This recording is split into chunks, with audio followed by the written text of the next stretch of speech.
Sibylle Szaggars, the widow of the late actor Robert Redford, has chosen to publicly address her husband's untimely death. Szaggars has made a shocking disclosure by discussing Redford's last days in detail, providing a detailed picture of the Hollywood legend's personal troubles and the tragic events that led to his untimely death. Sibylle Szaggars has exposed several untold stories, but which ones? So, what are the untold stories of Redford's life? Come with us as we uncover the real Robert, the one hiding behind the screen persona. Illness tests a young life. When Robert Redford was younger, he had a lot of problems. Illness, anxiety, wanderlust, and his mother's untimely death were the hallmarks of his formative years. Because of these trials, he became an individual with a fragile yet resilient core. When Redford was 11 years old, he received the devastating news that he had polio. Every household was filled with anxiety as this epidemic continued to afflict families around the world. For both kids and their parents, the word polio conjured up images of a terrifying disease. As whole towns watched helplessly as it devastated their youngsters, leaving some crippled, others dependent on breathing machines, and, sadly, others dead. When Redford was younger, he got sick after swimming in the ocean. The impact of the illness, which sneaked up on people without warning, was enormous. After weeks of bedridden illness, he finally recovered enough to go out and enjoy life like any other boy. It was a blessing that his illness was not serious. The terrible iron lung that plagued so many kids wasn't necessary for him. Still, the terror of what may have transpired and the memory of those weak days would be with him forever. The memory of the disease remained with him long after he had recovered. Later on, in the course of a Salk Institute-related study, he gave some thought to the near-death experience he had with polio. Redford saw the subsequent breakthrough finding of Jonas Salk's vaccine as a lucky break. It was meaningful to him since it was a turning point when hope beat fear. Another chance presented itself to him when he contracted polio. His mother recommended a trip to UC National Park for him to take while he was healing. After battling an illness, she wished he could regain his perspective by immersing himself in nature and breathing in the fresh air. He was profoundly affected by this experience. Something within him was stirred by the majesty of the surrounding cliffs and waterfalls. The expansive sky, rushing rivers, and towering mountains struck a chord with him unlike anything he had ever felt before. He was no longer content to merely observe nature from afar. He wanted to lose himself in it now. During his 2 summers as a teenager working in use, the feeling intensified. Going on hikes, climbing rocks, and generally losing himself in nature went beyond the call of duty. It was as if the park had enchanted him, ingrained itself in his own essence. It was a safe haven where he could go to recharge his mind and spirit. He would make a film about Yosemite many years later, and he would say that first journey was when he saw the world in all its glory. Redford resumed his academic adventure on a baseball scholarship after regaining his strength and experiencing a sense of curiosity about what life has in store. He hinted to a promising future by gaining access to chances at the University of Colorado as a result of his outstanding athletic abilities and academic success. He gave the impression of being a dynamic, gifted young man with many opportunities ahead of him, yet deep down he was anxious. College life's temptations, drinking, partying, and the thrill of racing vehicles were always pulling at his soul. An exciting incident in the early 1950s nearly ended his life. He was careening recklessly into Santa Barbara at 90 miles per hour when he lost control and crashed. His good fortune had struck again just in time. After escaping the accident unscathed, he came to appreciate how frail life is. Still, he couldn't shake the indecision. The next severe setback that Redford experienced in his early years came next. His mother Martha, who had been his rock and a source of unfaltering faith throughout his life, passed away when he was just 18 years old. As the young man began his transition into maturity, he carried the burden of this tragedy. Something about her passing broke him. He became even more alcoholic as a result of the agony, and his problems only got worse from there. He forwent the opportunity to continue his study, lost his scholarship, and abandoned the security that comes with a degree. On top of that, he parted ways with the person who had kept him grounded throughout his life. Everything appeared to be changing after his mother passed away. But even after she left, her faith in him remained unshaken. She believed in his extraordinary abilities, and he would come to see her right. Even so, he continued to express himself freely. Make sure you tune in. A voyage through the tempest of political turmoil. A career in politics was never in Robert Redford's plans. When he was younger, he had little interest in politics and thought it was dull and uninteresting. While Richard Nixon and others rose to fame in Los Angeles, Redford saw nothing remarkable about him. Redford saw politics as lifeless and emotionless. If Nixon was the embodiment of that, Because he thought politics didn't matter to him, he tried to keep his distance from it. Surprising events can happen all the time in life. Instead of the United States, it was Europe that changed Redford's view of the world. His transoceanic journey began when he was 18 years old. Walking the streets of Paris and experiencing Florence, he found himself engrossed with art, history, and culture that was utterly foreign to his native homeland. He lived in a traditional bohemian neighborhood in Paris where students from all over the world gathered. These young people spoke animatedly about their countries, equality, and wars. When Redford was a student, he felt ill-prepared for the heated discussions about politics, justice, and the responsibility of the government that occurred during the Algerian War. He paid attention, but he knew he didn't understand a thing about international politics, much less those of his own country. Realizing this mortified him, but it also started a new chapter in his life. He dove headfirst into reading, devouring works by French and Italian authors in addition to those from the United States. He dove headfirst into conservative and liberal periodicals, dissecting their points of view. Over time, he came to understand that the United States of America does not truly stand alone in the universe. Opinions about the United States varied from praise to criticism among nations. This insight opened his eyes, and politics went from being an abstract and boring concept to a living, breathing factor in the emergence and collapse of civilizations. This thing started to mean a lot to him. Redford never lost sight of the importance of art and storytelling, no matter how much politics weighed on his mind. He thought films might explore the human condition more thoroughly than political speeches. The Sundance Film Festival, Redford stressed, was for artists and filmmakers, not politicians. Sundance, in his opinion, was not a place to foster divisive debates, but rather stories that reached beyond borders and touched people at their core. Despite his best efforts, he couldn't escape the clutches of politics. History kept pulling him back. In 2015, when Donald Trump first entered the electoral sphere, Redford was deeply affected. At first, he thought Trump was a threat to the status quo because of his boldness and refusal to conform. For a moment, he felt energized by seeing someone shaking things up in the conventional ways. Nonetheless, Redford's feelings changed as time went on. In 2018, during Trump's presidency, he lost all feeling of belonging in his own country. The country he loved so much seemed to have turned into a melting pot of hatred, discord, and fury. Authorities actively encouraged bigotry, while kind individuals appeared to disappear. For the first time, he spoke frankly about how he felt alone in America. In 2019, he started speaking up more. Both the political and moral risks were something he was worried about. In his view, the fundamental American principles, including the right to free expression, press freedom, the rule of law, and the truth, were under attack. He was concerned that the destruction might reach the very core of the nation. He demanded change because he thought the present administration threatened the very existence of American values. During the 2020 election season, Redford did something very unusual. He decided to publicly announce his voting choice. He rarely spoke his political opinions, but he did so on this occasion in support of Joe Biden.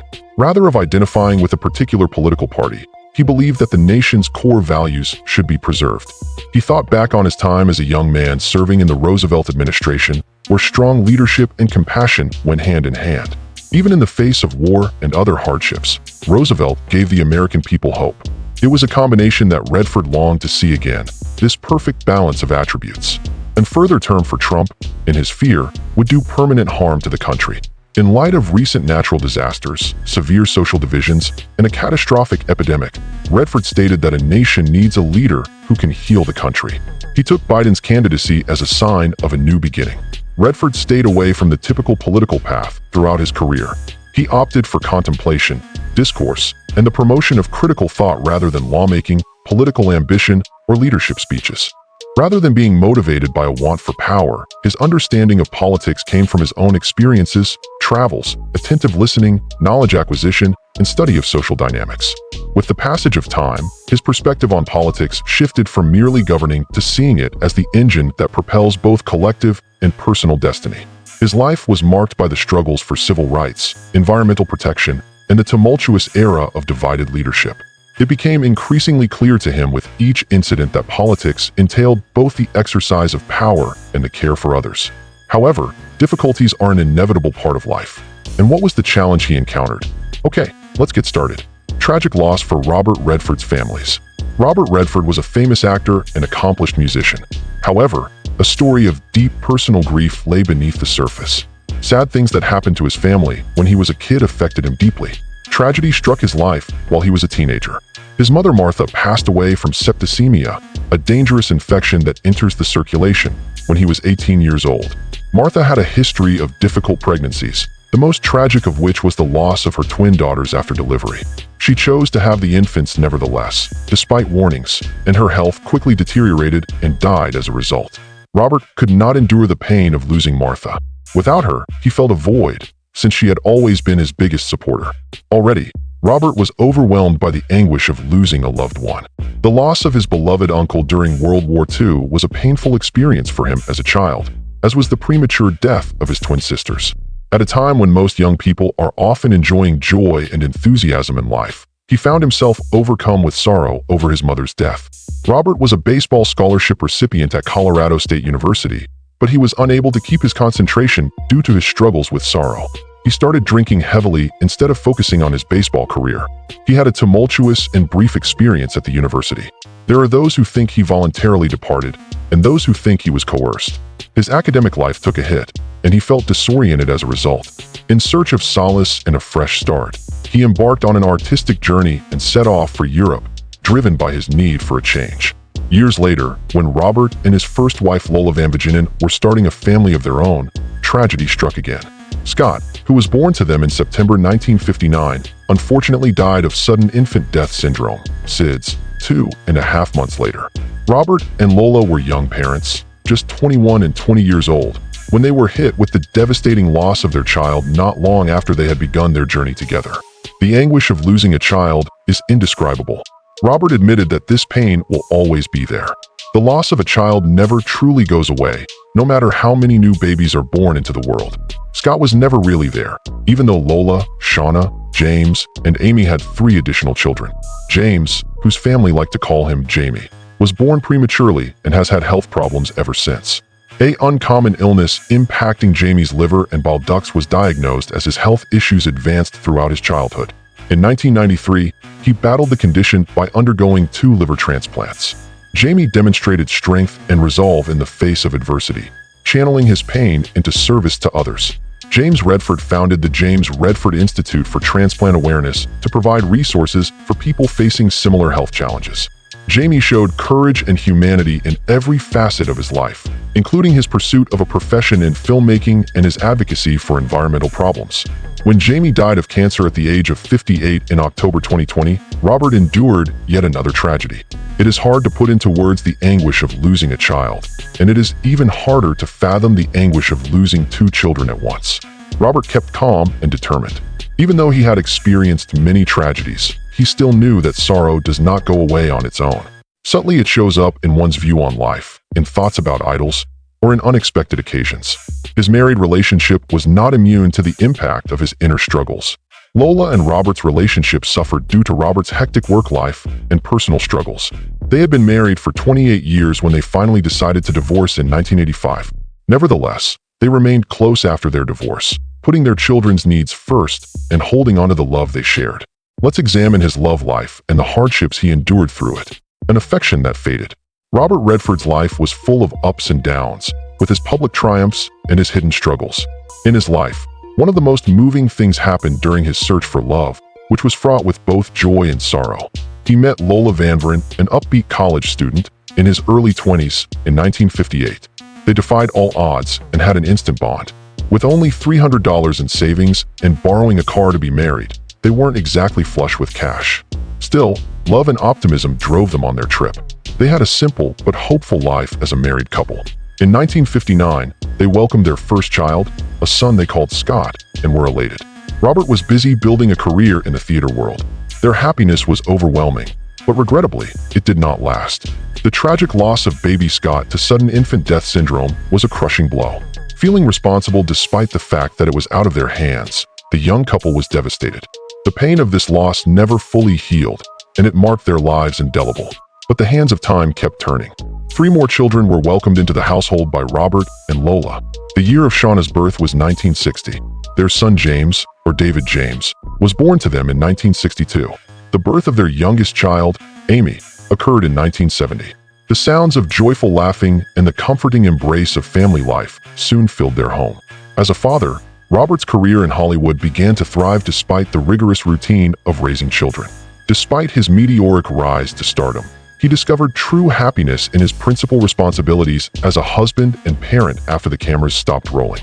Alongside raising a family and dealing with the pressures of fame, Robert and Lola were a couple for over 20 years. Over time, their relationship started to fall apart, no matter what they did. They both decided to go their own ways in the middle of the 1980s. Everybody involved in the divorce was on the same page and thought it was the best decision. Robert was heartbroken, but he had believed their love would last forever, proving that a marriage could survive the ups and downs of Hollywood. On rare occasions, no amount of love will be enough. Robert, on the other hand, never held Lola in contempt. Instead, he respected her greatly, reveling in the life they created together and enjoying the successes of their offspring. The pride they felt came from seeing their children grow into strong, independent people. Their split was characterized by mutual respect and care, in stark contrast to the storm and controversy that has accompanied so many high-profile splits. The romantic life of Robert went through a number of changes after his divorce. Although his relationships with women were often brief, he did have a number of love interests. Robert was allegedly involved in a romance with Brazilian actress Sonia Braga in 1987, while the two worked together on the film The Magro Beanfield War, which Robert was the director of. The rumors persisted, and neither side said anything to corroborate or refute them. While filming Havana in the late 90s, Robert met Swedish actress Lena Olin. Beyond the filming site, their bond was strong, but their romance began to wane by 1991. Another transient chapter in his love life was their intense but short relationship. Robert was seen with costume designer Kathy O'Ree in the mid-1990s. They exuded an air of carefree excitement whenever they were in public. However, their relationship quickly waned when love arrived subtly. Robert Redford was at a point in his life where he had accomplished achievement, but yet felt unfulfilled after being married for nearly 20 years and going through a period of solitude. He yearned for a more profound bond, something genuine and personal, despite his flourishing profession and esteemed reputation. He was famous, yet all he really wanted was the stability of a committed love relationship. Dating was something he had a hard time getting his head around. He found it difficult to incorporate into his life. Discussing it made him feel uneasy, as if he were unfamiliar with it. At his cherished Sundance Mountain Resort, a tranquil refuge he founded in 1968 amidst mountains and forests that exhibited his love of nature, something changed in 1996. While he was reveling in the fulfillment of his Sundance fantasy, he met Sibylle Szaggars, a German artist and environmentalist, entirely by chance as she was skiing. Their meeting was simple, without showmanship, simply two people sharing in the peace of nature. The meeting was made much more memorable by Sibylle's extraordinary candor. She said that her understanding of Robert and his lengthy filmography was lacking. She was so intrigued that she watched snippets of a few of his flicks. Regardless, she understood him completely apart from them. Because of this new point of view, Robert was able to be perceived as an ordinary, genuine person, rather than merely an adored celebrity. Beginning at that moment, a delicate bond began to form. Their bond deepened in a harmonious and unhurried way. They didn't think it was necessary to publicly display their love for each other. Subtle gestures, shared walks, deep conversations, and unwavering company instead fostered their love. They talked a lot about dreams, nature, and art. Their relationship had personal meaning and purpose because of their shared environmental concerns, which drew them closer together.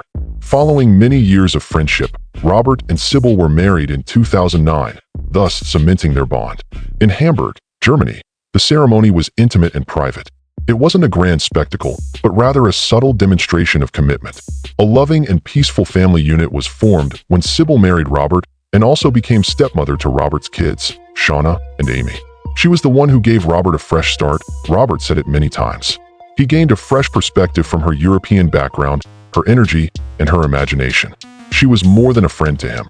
She was a gift that enriched his life with new experiences and perspectives. Their bond developed from shared values rather than a desire to be famous.